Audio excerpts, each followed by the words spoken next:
Hey everybody, this is Steve Ninja from Excelsior Movie Reviews. So tonight I'm going to talk about a special movie to me. It's called Crimewave. This was directed by Sam Raimi, the same guy that did Evil Dead.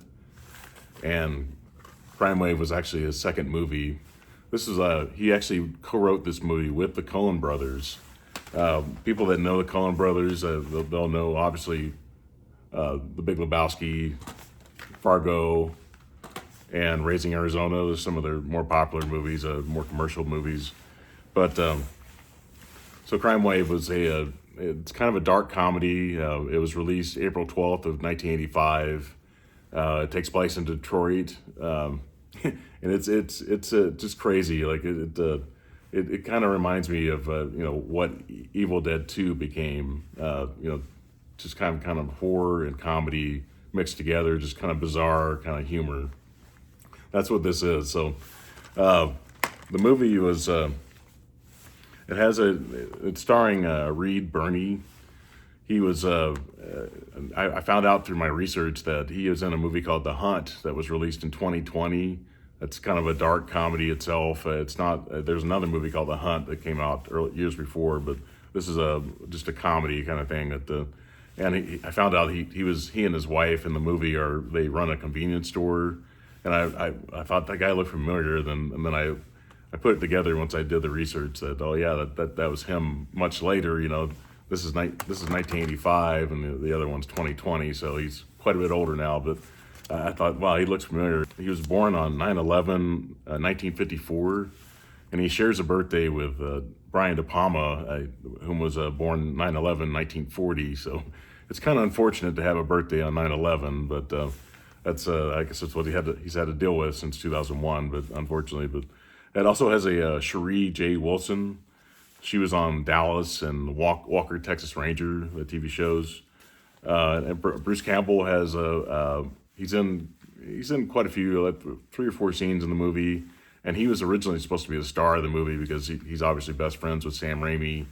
And but the NBC studios and Embassy, they wanted to have somebody that they felt was going to be a star, and really, Reed Birney really never became a star. So Bruce Campbell actually did become a star. So maybe this movie was a reason why Bruce Campbell advanced his career quite a bit more. Just he was kind of driven. And after Crimewave, he and Sam Raimi actually did Evil Dead 2. So big things happened to them. Just a couple years after this movie.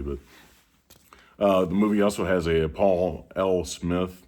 He played Bluto in the Popeye movie, kind of a big guy, and also has a Brian James. He was in Blade Runner and The Fifth Element and quite a few other film titles. And then also has a Louise Lasser.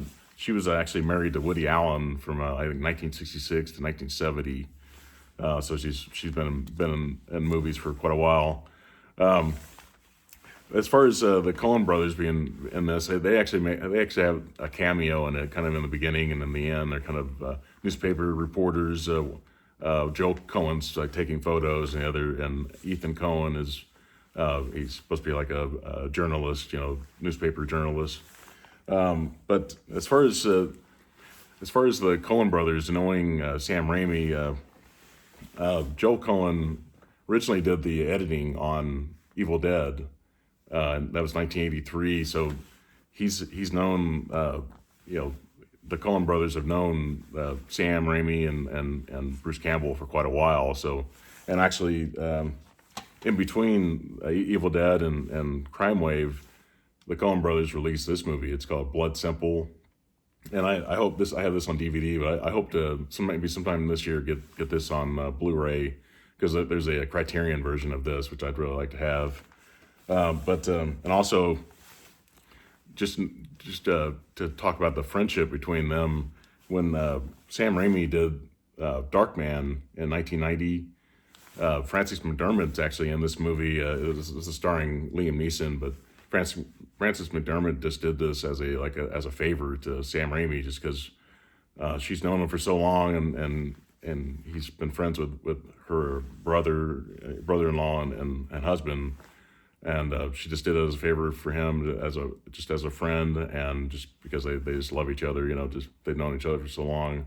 This is definitely not the kind of movie that Frances McDormand would normally do, where she plays kind of a damsel in distress, and so it just kind of shows how big of a friend she is to them. And so you never would think of Sam Raimi, Bruce Campbell as being friends with the Coen brothers. You know, they're like Oscar winners, and you know they've done big things in Hollywood, and it's kind of cool that they would know each other, and that they worked with each other on, you know, on the Evil Dead and Crimewave. But as far as the Crimewave special features, Bruce Campbell does a commentary on this.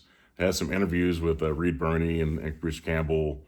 I don't think Sam Raimi really wanted to have much to do with this with this re-release on Shout Factory, because when this was made originally, NBC Studios actually didn't allow Sam Raimi to do any of the editing in the movie. So he doesn't really want to associate himself with this movie all that much. But it was kind of cool that Bruce Campbell would do this, and Campbell stated that he and Sam Raimi really learned what not to do when they filmed this. Just to kind of show some of this, it comes with a Blu-ray and a DVD.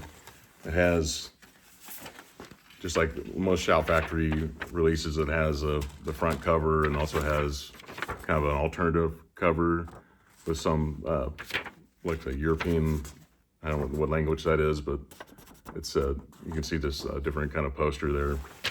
So that's kind of cool. And I also have Crimewave on a Chinese release, and on this, it actually, at the beginning of the movie, it says XYZ Murders, which is what the title of Crimewave was originally.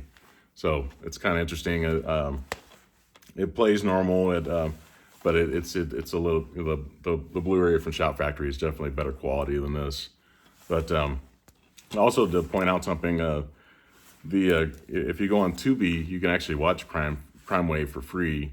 As you know, Tubi has they do usually ads after about 20-25 minutes. They'll take a break and show 5 minutes of ads or so, which we're all kind of used to that. You know, nowadays we all pause our Blu-ray players and go use the bathroom, whatever. So it's not really a big deal. It's kind of a nice little break in the movie and it's only 86 minutes long. So I imagine there's probably only 2 sections of ads on Tubi. So I would highly recommend that you check it out on there for free before you try to purchase this. But I think it's definitely well worth it. The picture and sound quality is great on it. So, please like and subscribe, and you have a good night. Thank you. Bye.